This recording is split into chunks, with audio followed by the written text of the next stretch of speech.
네, 안녕하세요. 장혜하 부상입니다. 다들 건강하게 잘 지내고 계시죠? 오늘은 제가 요추골절에 대한 이야기를 좀 드리고 싶은데요. 사실 요추골절은 그 단어를 듣는 것만으로도 굉장히 무섭게 느껴지는 겁니다. 요추 우리 가만히 있어도 아픈 그쪽 부위잖아요. 근데 이 요추골절을 당했을 때 아픈 것도 서러운데 보상도 제대로 받지도 못하고 심지어 중요한 건 뭐냐면 우리가 아파서 치료를 하고 입원해 있으면 치료비만 나가는 게 아니라 우리가 원래 생업을 하던 그 비용도 벌지 못하는 거 아닙니까? 그러면 이게 우리 가정 전체에 미치는 영향이 엄청나게 큽니다. 그래서 우리는 보험사에서 충분한 비용을 보상받아야 되는데요. 보통 보험사는 이미지 메이킹을 하는 건지 몰라도 단지 치료비 정도만 다 나와도, 예를 들어 치료비가 500만 원이 나왔는데 500만 원을 보험사에서 전부 주면 정말 나 보험 잘 들었다, 이렇게 생각하도록 만드는 게 바로 보험사입니다. 근데 그게 아니에요. 치료비가 전체가 아니라 여기에 플러스로 추가로 돈을 엄청 많이 받아야 됩니다. 이게 뭐냐면 바로 그 유명한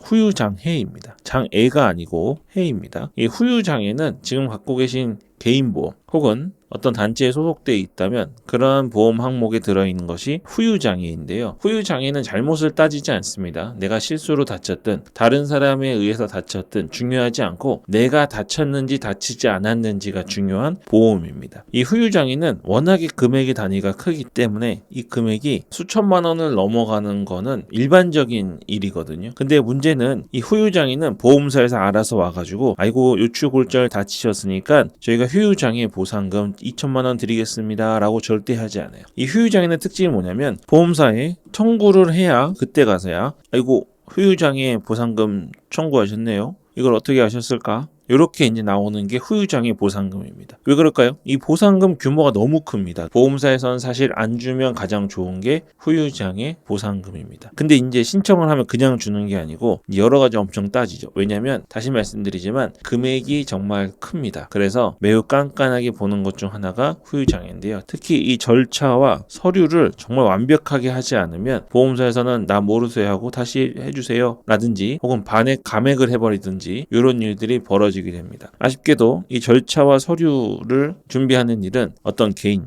요추골절을 처음 당해본 개인이 하기에는 너무 전문적이고 어려운 일, 그리고 실수를 했을 때는 그 피해가 너무 커져버리는 일이 바로 이 후유장애 보상금을 청구하기 위한 절차와 서류입니다. 그래서 여러분이 이제 뭔가 생활하시면서 낙상이라든지 화장실에서 넘어지셨다든지 교통사고도 마찬가지예요. 다치셨다. 내가 잘못인지 잘못이 아닌지를 따지지 않습니다. 내가 그냥 아픈지 안 아픈지, 골절이 됐는지 안 됐는지만 따지시면 되는 겁니다. 골절 아니라 다른 것도 다 그렇죠. 아프다면 제대로 된 절차와 서류를 갖고 보험사에 청구했을 때 치료비는 당연히 받는 거고 이 후유장애 보상금으로 앞으로 내가 살아가면서 감당해야 될 모든 금액을 다 받으셔야 되는 겁니다. 이 절차가 어렵기 때문에 그래서 여기 있는 우리 조 팀장님께 전화하시면 무료로 상담해 주시거든요. 무료로 상담은 좋은 거지만 무료라는 단어에 너무 겁을 먹으시는 것 같은데 절대 그렇지 않습니다. 저희 조 팀장님은 또 말 질질 끌거나 빙빙 돌려 하시는 분 아니고요. 다치신 거에 대해서 정확하게 원래 받으셔야 되는 금액, 그 돈은 이번에 사고를 당하신 우리 환자분의 돈이지 보험사 돈이 아니에요. 원래 받아야 될 돈을 받는 일에 대해서 통화를 하는 거니까요. 전문 인력인 조 팀장에게 무료로 전화해 보시면 되겠습니다. 참고로 지금 제가 이런 말씀을 드리니까 혼자 한번 해보겠다고 하시는 분들이 있습니다. 이런 걸 보고 지금 일을 그르친다고 그러죠. 이 후유장애는 서류와 절차가 중요하다 그랬는데요. 이 후유장애 진단서라는 걸 떼야 되거든요. AMA 방식도 있고 맥브라이드 방식도 있는데 의사 선생님한테 가면요, 이분이 후유장애 진단서를 떼어줄 수 있는 유일한 권한이 있습니다. 보험사도 권한이 없고 우리 환자도 권한이 없고 의사 선생님만 유일한 권한이 있는데, 문제는 뭐냐면 이분은 이 질병에 대해서, 병에 대해서는 전문가지만 보상과 관련해서는 전문가가 전혀 아닙니다. 그래서 후유장애 진단서 떼어달라니까 떼어주겠죠. 근데 지금 당한 사고에 딱 맞는 종류의 진단서가 어떤 건지 의사 선생님은 전혀 몰라요. 전혀 모릅니다. 그래서 그냥 가셔서 후유장애 진단서 띄웠다가 보험사에다 제출했더니 한 푼도 받지 못하는 그런 사태가 벌어지고 있습니다. 보험사는 이런 걸 다 알아요. 그래서 함부로 접근하지 마시고 손해사정 전문 인력인 조 팀장님께 무료 상담 받아보시고 의사 선생님에게 설명을 하면 좋은데 후유장애 진단서 종류가 뭐가 있고 어떤 식으로 우리가 접근해야 되는지 모르잖아요. 요거를 자세히 설명해 줄 수 있는 누군가가 필요한 겁니다. 그리고 이제 하나 더 말씀드리자면 요추골절이 낙상이나 넘어지면 간염이나 이런 걸로 발생할 수도 있는데요. 교통사고 있잖아요. 교통사고로 인해서 발생하는 경우가 있습니다. 이건 또 완전히 달라요.